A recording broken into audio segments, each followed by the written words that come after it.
Yan din si Kuya Potpot. Sige, pagbigyan po natin si Kuya Potpot. Kasi nababasa ko rin palagi.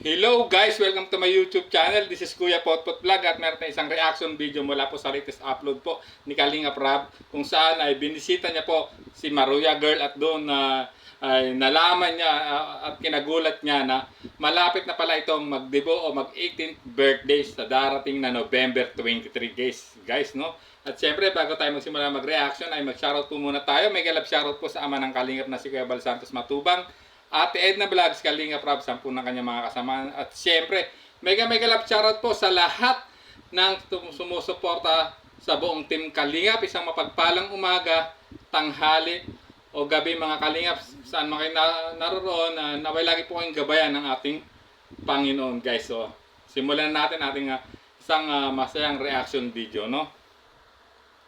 Madibo na nga yan, Kuya Rab, ay sabi naman niya, opo, November 23 po, sabi naman niya, November 23, Madibo! huwag ka na mamang maganda kasi ipang ano ko na lang sa pag-aaral ko. So ayan guys, no? At agad na nung habang kinakausap po, ini-interview po ni Kalinga Prab si Eden at ang kanyang nanay, at yun nabanggit po ng ina ni Eden o ni Maruya Girl na magdidibo na siya sa darating na November 23. Ngunit ayaw niyang itong paghandaan, instead na ay yung ipangahanda niya, ilalaan na lang niya sa kanyang pag-aaral guys, no? Napaka-practical po ng isang Maruya Girl, no? Talagang inuuna niya yung mas higit na kailangan, no? Ng pamilya, especially sa kanyang pag-aaral, kaya hindi siya maghahanda, no? Ayaw niyang i-celebrate guys. So sundan pa po natin kung ano pa yung mga sasabihin po ni Kalinga Prab, no? Umiyak at masyado kang gumaganda lalo pag umiyak.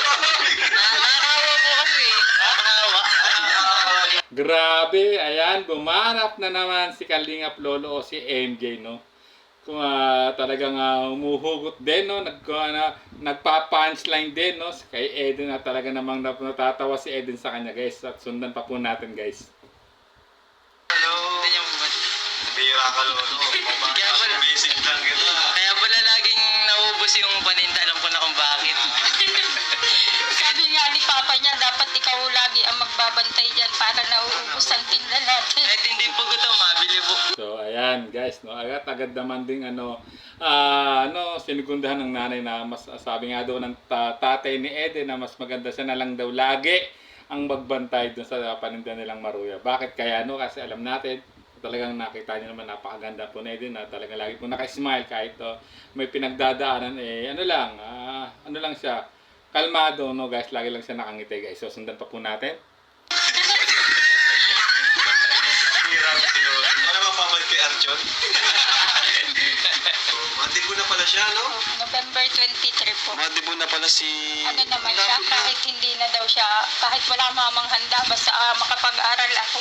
Kasi Ayan Guys, na. grabe, no? Kita nyo naman yung mindset po ng isang Maruya Girl vendor na si Eden na magse-celebrate ng 18th birthday guys, no? Diba? Dibu, no? Sa 18th birthday sa babae. Kasi guys, no? Actually, no? Minsan lang talaga mangyari sa babae, no? Sa dalaga na magdibu, mag-celebrate ng kanyang 18th birthday. Pero hindi po ito inisip ni Eden, bagos na huwag niya sa paghandaan, pwede naman nila i-celebrate ng simple at ilaan na lang, no, sa kanyang pag-aaral yung gagasting guys. So talagang masinop at talagang hindi siya marangyan, no? Ibig sabihin parang very practical guys. So siyempre sa hirap nga naman talaga ng buhay, ba't pa natin talaga niyang parang naisip niya na ba't niya pa i-celebrate ng bongga kung ano lang din naman, no? Kung ang maapektuhan naman yung pangangailangan niya sa pag-aaral guys. So napakaano po talaga ng mindset po ni Eden guys. So sundan pa po natin.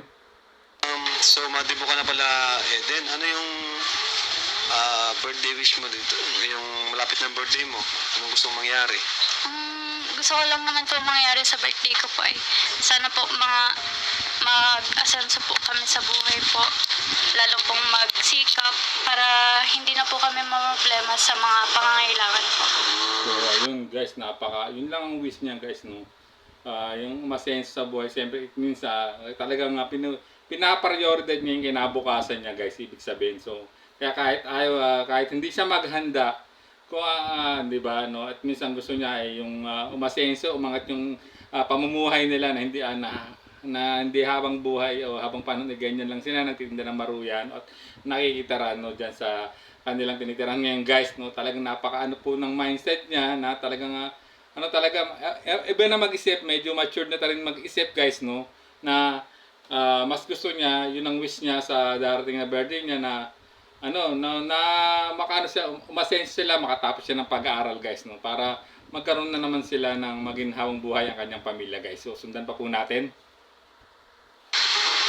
Ano naman, how about yung yung gusto mo na mangyari sa birthday mo? Like, may plano ka ba? Gusto mo bang may-invite na kaibigan? Ayan. Wala naman pong wala pong Walang magaganap na birthday yan. Walang handaan. okay po na ito na lang po dun sa mga pangangailangan po. So, ayan, guys, no, grabe na, tinanong ni Kalinga Prab ano yung plano talaga. Tahasang niya, no, na sinabi na walang magaganap na birthday party o yung guys, no. Mas gustuhin niya pang ituon na lang sa mga mas sa mga pangangailangan nila sa pang-araw-araw o sa kanyang pag-aaral, yung ipanggagastos kung sakasakali, kung isi-celebrate man niya yung kanyang debut, yung 18th birthday niya sa darating na November 23, guys. So kita niyo naman talaga napaka-practical po na dalaga ni Eden, no, guys, no. Talagang hindi siya nag-iisip, kasi iniisip niya yung kinabukasan niya, yung bukas na darating, yung mga araw na darating, kung matutustusan ba no, yung pangangailangan nila sa pang-araw-araw, ika nga, kung maghahanda sila, baka yung iniisip niya, kung maghahanda siya o magbubunga siya ng handa, kung sa mga susunod na araw naman ay wala na silang babudget, no, tama, which is napaka talaga ng kanyang pag-iisip, no, ng kanyang very mature, ika nga, guys, at nakakahanga ng ganitong na mas inuuna talaga, mas pinapriority niya yung mas kailangan nila, no, yung pangangailangan talaga nila, yung top priority na pangangailangan nila na pagkakagaston, ika nga kung sakasakali, kaysa sa mag-celebrate siya ng kanyang birthday, guys. So sundan pa po natin. Napakabait naman ni Eden. Paano kung may mag-sponsor na halimbawa sa birthday mo may magbigay? Halimbawa, ito Eden, magkumain kayo ng halimbawa with Kalingap Angels, payag ka ba? Halimbawa, ganun. Payag naman. Madalas ba naghahanda ba kayo madalas o minsan sanay kang hindi naghahanda? Sanay po akong hindi So ayan, guys, no, tinanong ni Kalinga Prab if ever, no, kung sakasakaling may magbigay, magpaabot to na mag-sponsor, no, na may babuting loob na mag-sponsor na magbigay sa kanya ng pang-birthday niya, no, ay okay naman sa kanya, no, at celebrate with Kalingap Angels. Okay naman sa kanya yung, guys, no, if ever na may talagang may magpapaabot ng tulong. Pero tulad ng sinabi niya, mas sanay siya, no, sanay siya na hindi sineselebrate yung kanyang birthday, kasi para ang iniisip niya yung mas higit na kailangan nila na pagkakagastusan, yung pangangailangan nila sa pang-araw-araw ng kanyang pamilya, guys, no. Yun yung unang pinapriority niya.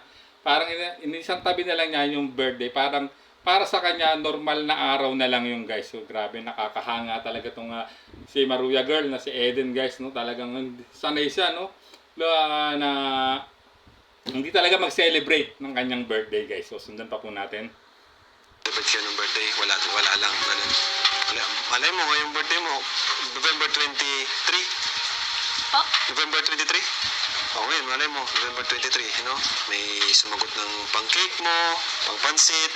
Yung lang po, parang yung celebrate ko lang po yung kain lang po. Kain lang. Ng mga sila mama ko. Pamilya lang, ganun. Ganun lang. So ayan, guys, no, sinabi rin ni Maruya girl, no, ni Eden, no, kung magse-celebrate man siya, parang pang salo-salo nilang pamilya na very simple, kahit pansit lang o kung ano man yung may handa nila sa kanyang karawan, kung ano yung nakasahapag kainan, pagpapasalamat niya yun na at least paano ay na-celebrate niya yung kanyang birthday. Hindi niya inaasahan or wala siyang hindi niya aasahan mag-celebrate talaga siya ng bongga, guys, no. Kasi nga hindi niya pina-priority yung kanyang birthday, no. Mas inuuna niya yung mga pangangailangan ng pamilya niya, no. Kasi alam niya sa hirap nga ng buhay, kita niyo naman ang kanilang sitwasyon, guys. Kung hindi talaga siya magtitinda, no, ng maruya, hindi niya masutustusan din yung pag-aaral niya, guys. Kasi nga kita niyo naman yung sitwasyon nila, kung mapapanood yung mga past vlog po kay Maruya Girl, guys. So sundan pa po natin. Hindi, yung dati, ganun lang kayo dati pag naghahanda ka. Ano lang po kami, naluto. Sa yung pansit. Oh, pero ngayon na, pag may sumagot ng panghanda ni Eden, pahig kayo na, mag-celebrate. Yung nasa kanya po. Pahig ka, Eden? Ayun. Five naman. Ayun. Yan, ma-birthday pala to, mag-message ka na. So ayan, guys, no. If ever, no, kung may magbibigay, magpapabot ng tulong, mag-i-sponsor, no, willing naman siyang i-celebrate nga. Pero yung katulad ng sinabi niya, no, kanina, talagang hindi niya pina-priority. If ever naman talaga na magkaroon talaga ng sponsor, i-celebrate niya pero hindi pa rin ganun kabongga ang gusto niya.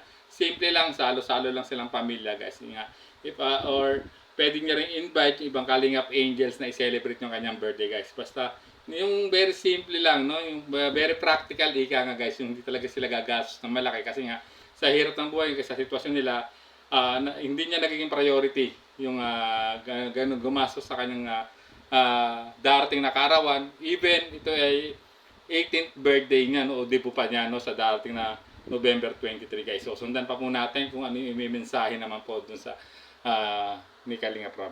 Birthday daw siya. Kung mga birthday ka, pwede namang maging escort. Grabe, wala nang debut magaganap talaga si Kalingap Lolo, no. Nagpe-presenta pa nga maging escort. Grabe ka naman, Kalingap Lolo, no? Talagang pampa-good vibes ka rin na mga banat mo. Parang si Arjun din, ha? Alam mo namang hindi wala nang magaganap. Ayaw nga niyang diba? Hindi niya, kung i-celebrate naman, napaka-simple. Nga, guys. So, sundan pa po natin. Wala naman debo eh. Pambira ito. Kain nga lang. So, nakakabilib ka kasi, yun ang gusto mo sa mangyari sa birthday mo, yung simple lang. Gusto mo, para din sa pamilya mo pa rin yung, Yung nakabilib kay Eden. Ano siya, practical. Hindi siya yung, gusto lang niya po para palagi sa sarili maganda. niya. Oo.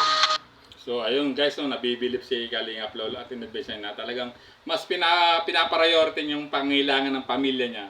Kaya nga sabi po ni Kalingap Rob ay very practical si Maruya Girl na si Eden, guys. So guys, ayan, nalaman na natin ang sitwasyon at hindi talaga wala siyang balak i-celebrate ang birthday po niya. Kahit ito yung 18th birthday niya o debo ni Maruya Girl na si Eden, mas ang wish niya, no, ay umangat yung pamumuhay nila, no, at ilaan yung yung ipanggagastos kung meron man sa kanyang birthday. Mas gusto niya ito ilaan sa yung pangangailangan ng pamilya niya, guys. So, grabe, babae o dalaga nito ni Eden, talagang mas pinapriority niya yung pangalan ng pamilya niya, no, at gusto niya kasi talaga matupad yung mga pangarap niya makatapos ng pag-aaral. Di baling hindi niya i-celebrate ang birthday niya, no, guys, no. Talagang katulad sinabi niya kanina, sanay siya na hindi na nagse-celebrate ng kanyang birthday, guys. So hanggang dito na lang ating reaction video. Maraming salamat po, guys. At syempre, guys, kung gusto niyo mapanood po ang full video nitong upload nito, ay puntahan niyo po sa YouTube channel po ni Kalingap Rob. At syempre, panoorin niyo po at huwag niyo pong skip yung ads para mas lalo kayo makatulong po sa Kalingap, no, lalo sa adhikain po nila maglingap pa ng ating mga kababayan, no, na nangangailangan ng kanilang paglingap. So hanggang dito na lang aking reaction video. Bago po tayo tuluyang magtapos ay siyempre binabati ko po muna ng isang happy birthday po si somebody, no, na member po ng Team Trulala, no. So shout out sa iyo, somebody, at happy birthday. Wish ko sa iyo sana ay lagi kang malusog, yung good health mo, lagi kang nag-iingat diyan kasi alam ko mahirap ang sitwasyon bilang isang OFW diyan sa Kuwait. So, lagi kang mag-iingat, lagi kang magdadasal, at sana'y lagi kang gabayan po ng Panginoon. Muli, happy birthday sa'yo, somebody. So, hanggang dito na lang ating reaction video. Maraming salamat po. This is Kuya Potot Vlog saying, bye-bye!